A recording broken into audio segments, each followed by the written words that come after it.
a beautiful thing. Art comes from different people, periods and times, and even different places. One interesting place that art comes from is Rome. This is a painting done in Pompeii. It is called different names by different sources. According to the book Gardner Through the Ages, it is called Portrait of a Husband and Wife, wall painting from House 726, Pompeii, Italy.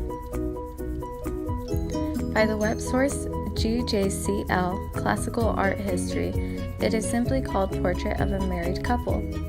This painting may seem like a portrait that was painted on a canvas, but according to Gardner, almost all were cut out of the walls. An interesting fact about this painting is that it was one of the first of its kind to be found, according to web source Art History Timeline. It is assumed that this painting represented the people of Pompeii by their distinct characteristics.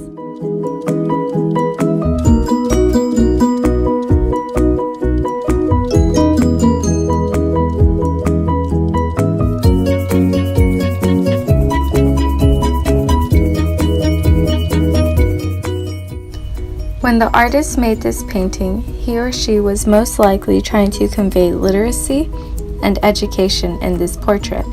The man holds a scroll, and the woman a stylus and a wax writing tablet, standard attributes in Roman marriage portraits. They suggest the fine education of those depicted, even if, as was sometimes true, the individuals were uneducated or even illiterate. Portraits such as these were their version of wedding pictures.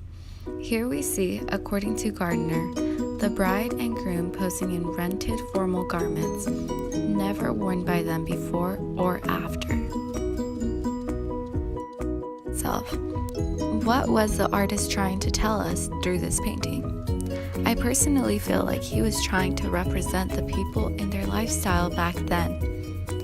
This idea is conflicted by the fact that although the picture represents distinct characteristics of the people, the clothes along with the scroll, wax writing tablet, and stylus, those were all fake or semi-fake.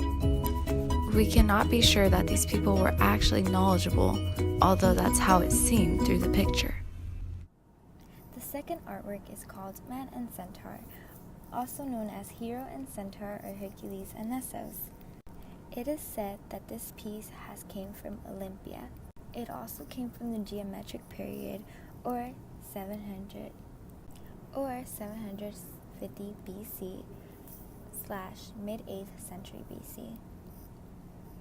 This sculpture is actually 4.5 inches tall, and it actually is made out of bronze. The way that they made this bronze sculpture was actually using the lost wax method, which was the figure and the base molded on wax, was casted in clay, then the clay was molded and melted to the wax, and the hollow in the clay served as a mold and was filled into the molten bronze, which meant that they would make a little pocket for the bronze to sink in there, and then it would just let it harden, as we now know, and it's so much easier for us.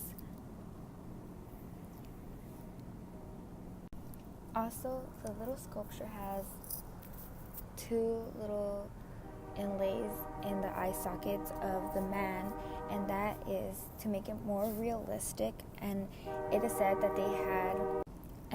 to believe that the little holes in the eyes actually held precious gems or stones and something, just to make it more realistic, because they were actually about the realistic and making it very natural and making themselves very natural as much as they could. The sculpture displays influence from Mesopotamia and Egypt. They followed the Hellenic era, which showed natural beauty, which was that they didn't care of how they actually look. They would actually portray their fat or how long this was or how long this was.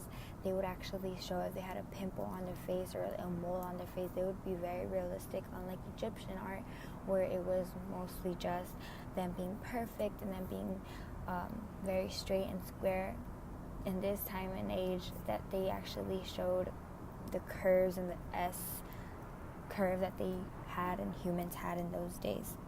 Another very distinctive thing is that Hero is actually taller and bigger in size than the Centaur is, and that is also because of class. We learned about it in our class that it had to do with who was more mightier, who had better money, who was on top.